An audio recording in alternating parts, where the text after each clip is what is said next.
Good afternoon. We are on the 5th of July 2023. The time is 15:57 p.m. I'm going to be sharing butlers. I've got it in my hand for another week, so I'm going to be doing as many of the saints as possible before I hand it back to get the July, August, September version of the butlers, the saints, lives of the saints. The first saints in today's is the title's got me, CXX Martyrs in Persia. I have an interest in Persia because at 17 years old I married my brother's friend, Ali Salamat, and 16th of August in 1964. And we have three lovely daughters, Sarah, Mariam and Anne Layla. Yes, so my interest is saints in Persia, because my understanding, I never went there, the children did. My understanding was that they were Zoroastrians and then they were Muslims. I never knew about the Christian, but I've no doubt that they did originally have some. But this is going to interest me today, so I'm going to do the saints for the 6th of April, martyrs in Persia. Oh, before I begin, I'll say one or two prayers. In the name of the Father, and of the Son, and of the Holy Spirit. Amen. Prayer to my guardian angel. Angel of God, my guardian dear, to whom his love commits me here, ever this day be at my side, to light and guard, to rule and guide. Amen. Holy Michael, Archangel, defend me in this day of battle. Be my safeguard against the wickedness and snares of the devil. May God rebuke him, I humbly pray. And do thou, Prince of the heavenly host, by the power of God, thrust down to hell Satan and all the wicked evil spirits who wander through the world for the ruin of souls. Amen. Martyrs in Persia, AD 345, CXX Martyrs. We do not know the names of any of these martyrs, but it was generally believed that at Seleucia Ctesiphon, under the Persian king Sapor II, more than 100 victims were put to death on the same day. There were among them 9 consecrated virgins, and the rest were priests, deacons or monks. Refusing to worship the sun, they had been left for 6 months in filthy dungeons. However, a wealthy and devout woman, Yazdandokta by name, came to their aid by sending them food. She seems to have managed to discover the date, which was fixed for the final ordeal, arranging that a generous meal should be provided for them on the day before. She came herself to visit them and presented to each one a suit of festival white garments. On the morrow at dawn she came again and gave them the news that this was the day on which they were to suffer, urging them to implore with all their hearts the support of God's fortifying grace, so that they might be ready to shed their blood in so glorious a cause. As for myself, she added, I ask most earnestly that you by your prayers will obtain for me from God the happiness of meeting you all again before his heavenly throne. At the place of execution, the confessors were again promised their freedom if only they would worship the Son, but they proudly replied that the robes they wore were only the outward expression of the feelings with which they were prepared to surrender their lives in the cause of their Master. The martyrs perished by decapitation, and that night Yazdan Doctor found means to remove their bodies and to bury them at a distance where they would be safe from profanation. Although this story is free from the sort of miraculous element which usually awakens suspicion, it contains certain improbabilities, and as Father Peters has shown, Annaliela Bolandiana, the Adiabene cycle of martyrs acts to which this belongs is by no means uniformly trustworthy.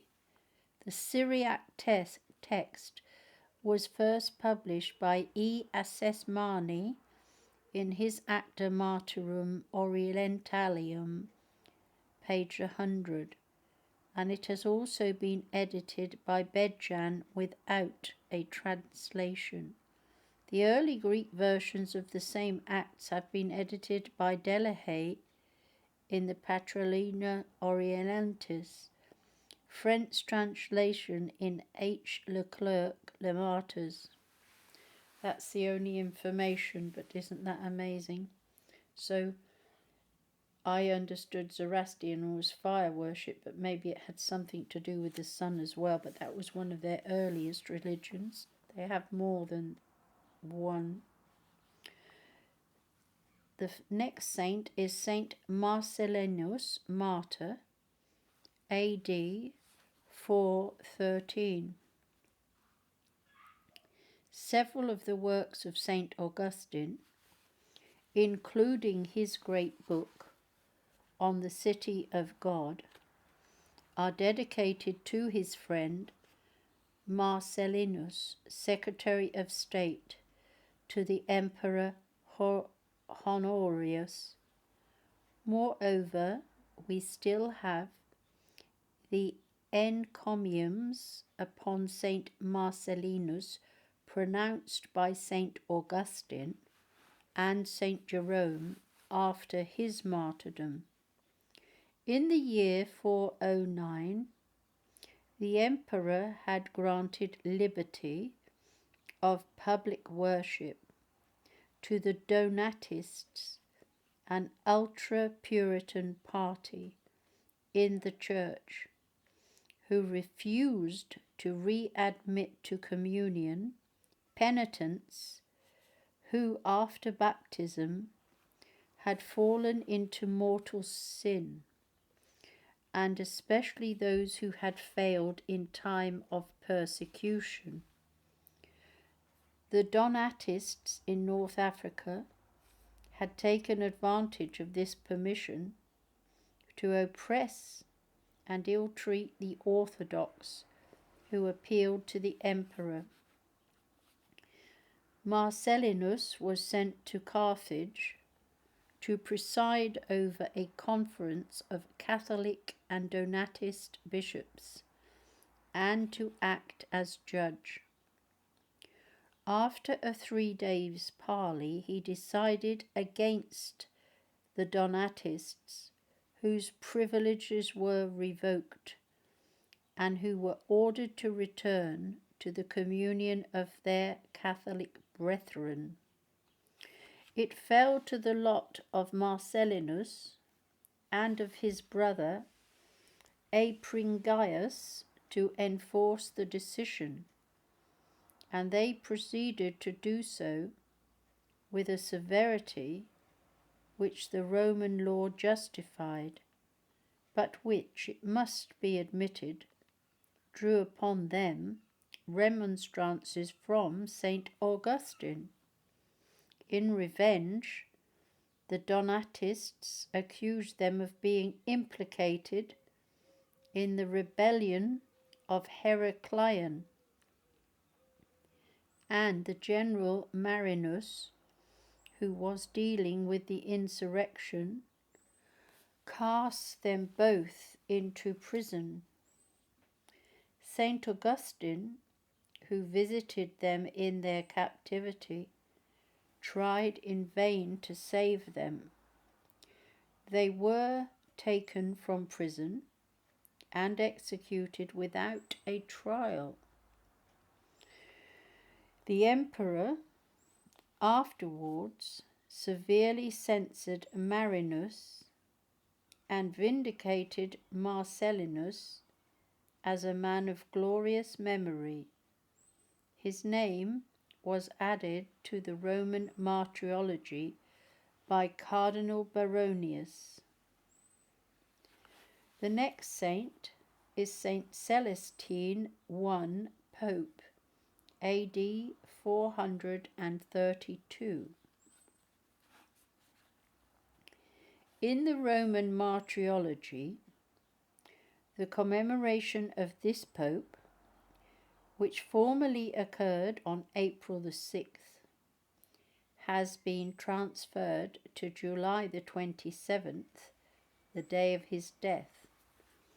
It is, however, on April the 6th that his feast is still observed in Ireland. Of his private life we know little or nothing. He was born in Campania, and he had been for some time a conspicuous figure as deacon in Rome before he was elected Pope in September 422. During the 10 years of his pontificate, he showed considerable energy, and he had often to encounter opposition. The bishops of Africa, who had previously raised difficulties about the appeals of priests to Rome, remonstrated again at the Pope's seemingly precipitate and ill-advised action in the case of PATRIARCH.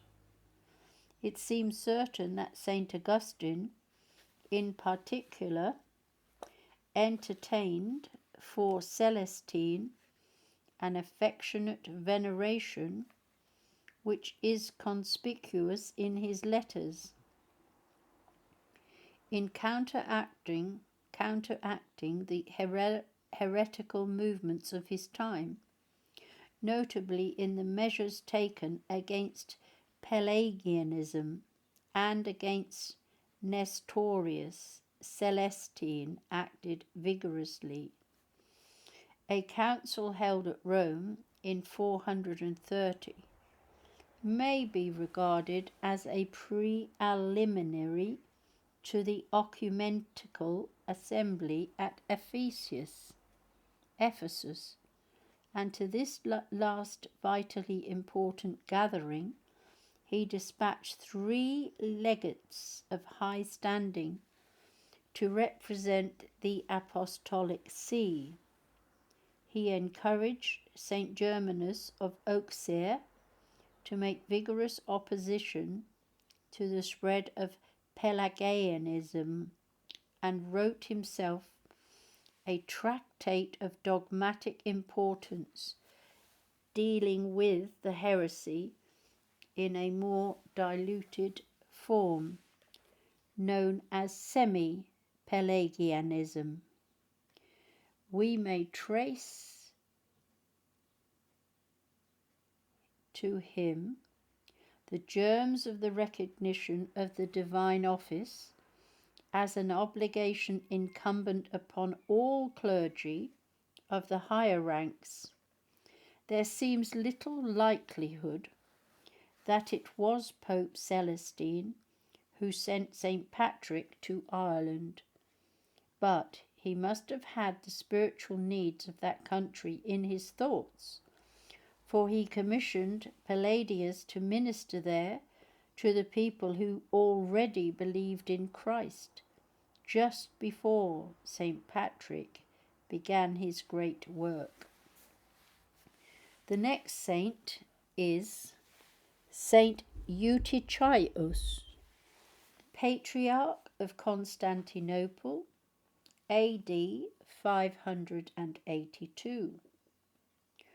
Although the name of this Eutychius is not commemorated in the Roman martyrology, and although his career belongs more to church history than to hagiography, still he has always been honoured as a saint among the Greeks, and at Venice, which claims his relics, and he set a noble example of resistance to the Emperor Justinian's pretensions to figure as arbiter in theological matters.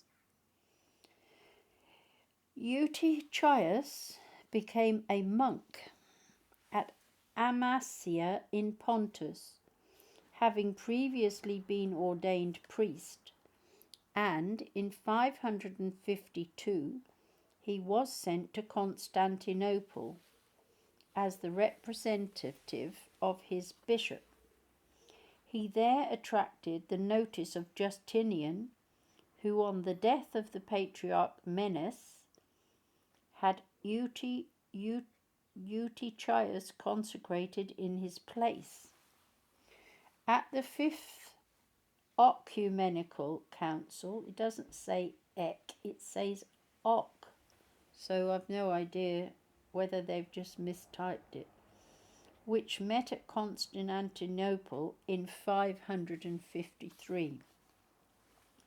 Eutychius presided along with the patriarchs of Alexandria and Antioch. Pope Vigilius, having for reasons readily intelligible in view of the complications of that disturbed period, refused to attend. Some years later, in the intricate theological controversies still connected with the Monophysite heresy, Eutychius found himself in conflict with the emperor. The patriarch would not give way, and he was banished to an island in the Propontis. There he is stated by his biographer to have worked many miracles. He was only restored to his see when Justinian was dead, after 12 years of exile. Towards the end of his days, Eutychius was engaged in controversy with Gregory, then the representatives of the Holy See at Constantinople, better known after his succession to the papacy as Pope Saint Gregory the Great. Eutychius, before his death, is said to have admitted his error. The next saint, Saint Prudentius, Bishop of Troyes, AD 861. Saint Prudentius was one of the most learned prelates of the Gallican Church in the 9th century, and if, amid the intricacies of the predestination controversy in which he was involved, he steered a somewhat wavering course, it must be remembered that the question was a difficult one, and that Prudentius appears to have been willing to accept the verdict of the Church, even when it ran counter to his own conclusions. He was by birth a Spaniard, christened Galindo, about the year 840 or 845. He was elected Bishop of Troyes, and in a sermon he preached upon St. Maura, he speaks of himself as occupied in hearing confessions and administering the last sacraments, in addition to performing his strictly episcopal duties. He must already have won considerable reputation as a theologian, for he was summoned by Bishop Hincmar of Reims to consider the case of the monk Gottschalk, who had been condemned for teaching that Christ had died only for the elect, while the greater part of mankind had been irredeemably doomed by God from all eternity to sin and hell. Gottschalk had been tortured and imprisoned, and Prudentius thought the punishment excessive, especially the excommunication which Hincmar had launched, and he seems to have been among those who suspected Hincmar of inclining towards the contrary error of semi-Pelagianism, or the denial of the necessity for divine grace. We all need that. In the disputes that followed, St. Prudentius played a conspicuous part, and a book he wrote to correct the errors of John Scotus Eriginina is still extant. Apart from his controversial efforts, St. Prudentius worked hard for the discipline of the Church and for the reformation of manners. He died on April the 6th, 1861, and his feast is still kept at Troyes. But he is not commemorated in the Roman martyrology, nor is he included by the Bollandists in their Acta Sanctorum. That's all that is said about that St. Prudentius.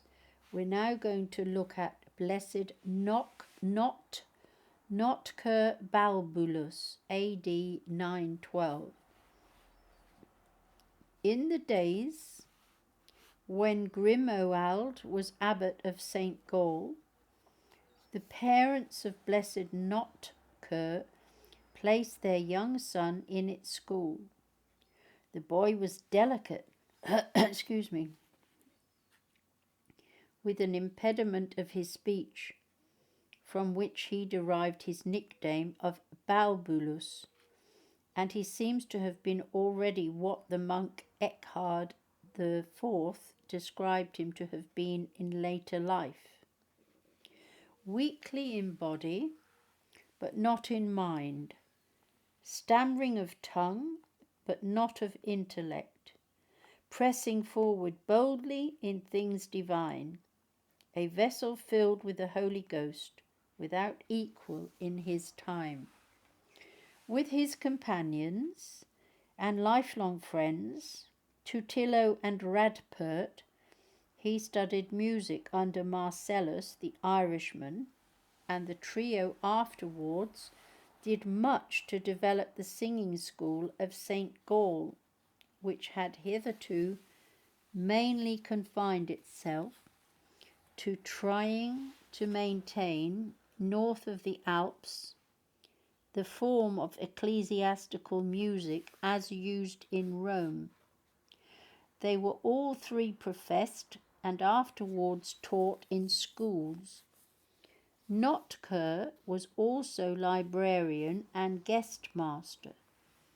Charles the Fat, who was fond of visiting St. Gall, had a great regard for Notker, whom he often was fond whom he often consulted, in his spiritual and even in his temporal difficulties, without, however, always following his advice. One day, a message arrived from the monarch while the holy man was busy weeding his garden and planting and watering. "Tell the emperor to do what I am now doing," was the answer he sent back, and Charles, who was no fool, was not at a loss to understand his meaning. The court chaplain, a learned but conceited man, thought to confound the monk, whose influence with his master he resented. "Tell me, you who are so learned, what God is now doing." He asked him in the presence of a large gathering. "He is doing now what he has done in the past. He is putting down the proud and exalting the humble," was the ready reply. The chaplain beat a hasty retreat amid general laughter. It was thought at one time that Notker was the inventor of the sequence or prose which fits into the music of Alleluia Jubilus between the epistle and the gospel at Mass. But it is now established that he composed his sequence on a model he found in an antiphonary brought to St. Gall by a fugitive monk when Jumages was burnt down. To Notker belongs the credit of introducing sequences into Germany, of developing them,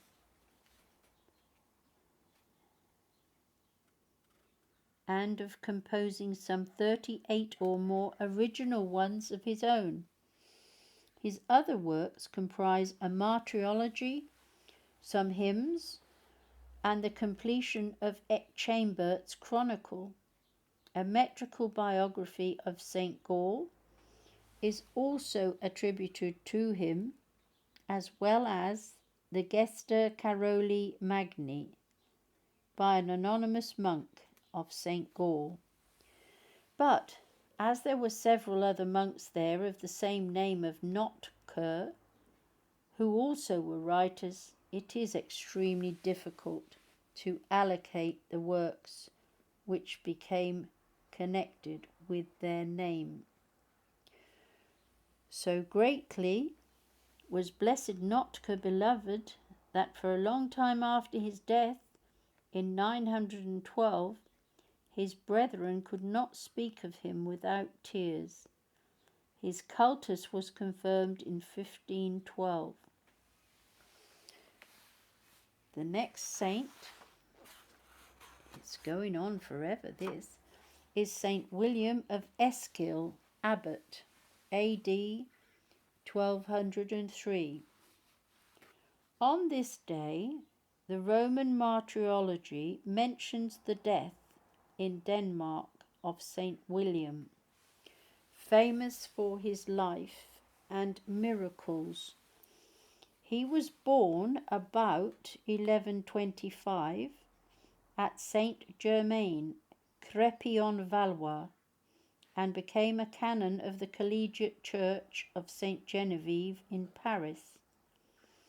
In 1148, Suger, abbot of Saint Denis, carrying out the wishes of the Pope, Blessed Eugenius III, established canons regular in this church, and William was one of those who accepted a more austere and regular life with enthusiasm. In time, his reputation for canonical discipline and holiness of life reached so far as Denmark. For about 1170, he received a visit from a young Dane, Saxo Grammaticus, who was to become famous as an historian.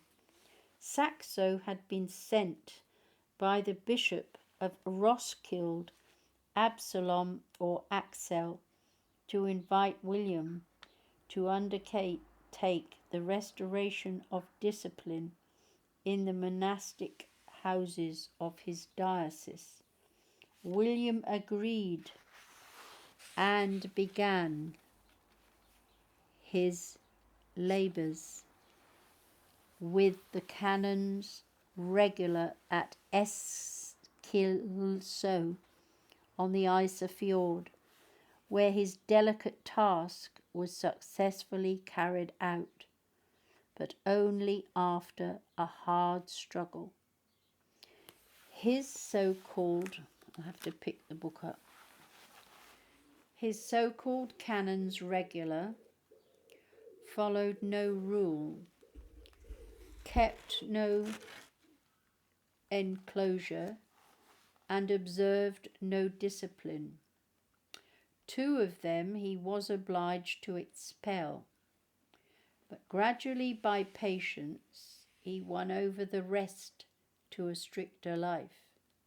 He had many other difficulties created by the severity of the climate, the persecutions of powerful men, and his own interior trials. Nevertheless, in the 30 years that he discharged the office of abbot, he had the consolation of seeing many of his brethren walk with fervour in his footsteps. Having established the monastery of St. Thomas on Sealand, William undertook to reform other religious houses, and in all his very considerable difficulties he had the support of Axel, who had become Archbishop of Lund. During his later years he left Denmark for a time, having embroiled himself in some semi-political affairs, but he returned to his abbey, where he died peacefully on April the 6th, 1203. St. William of Eskill, who must be distinguished from St. William of Roskilde, September the 2nd, was canonized in 1224. His feast is observed in the modern diocese of Copenhagen, which in 1952 replaced the Vicariate Apostolic of Denmark on the occasion of the 8th century of the Scandinavian ecclesiastical reorganization by Nicholas Breakspear. The final saint, which I feel myself getting sleepy now, Blessed Catherine of Pallanza, Virgin, AD 1478. More destructive than the many wars which devastated medieval Europe was the dread disease called plague, which, with varying severity, was of constant recurrences, sometimes sweeping away entire populations. During one of these epidemics, there perished near Pallanza in the diocese of Novara a whole family, except one little child of the name of Catherine. She was rescued by the local lord, who entrusted her to a Milanese lady who adopted and educated her. When Catherine was in her 15th year, she was so profoundly touched by a sermon on the sufferings of our Lord that she then and there resolved to consecrate her life to his service. Her benefactress was now dead, and there was no one to hinder her So she withdrew to the mountain district above Baris, where the great St. Ambrose, it was said, had once erected an altar in honour of the Mother of God. From time to time, men had lived there as hermits, but she was the first woman to settle in that wilderness, and for the next 15 years she led a life of the utmost austerity. She fasted for 10 months of the year, living even at less penitential season on presents of fish, which were brought to her, for she seldom left her retreat. Hidden as she strove to be, other women collected round Catherine to imitate her example and to become her disciples. Eventually, she gathered them into a community which adopted the Augustinian rule and was known as the Convent of Santa Maria di Monte. Oh gosh, that was young. She died at the age of 40 after being prioress for 4 years. During her life, Blessed Catherine was endowed with the gift of prophecy, and her cultus was approved in 1769. I'm going to take a break now because my eyes are just so tired. I almost fell asleep reading that. Oh dear. That's a sign of real old age, isn't it? Oh dear, nearly falling asleep reading. Thank you so much for listening. May God bless you and heal you. I'm sending you his peace in abundance, and may you always be happy and joyful in the Lord. God bless the rest of your day, and I shall be recording as many saints this week as possible. God bless. Bye-bye.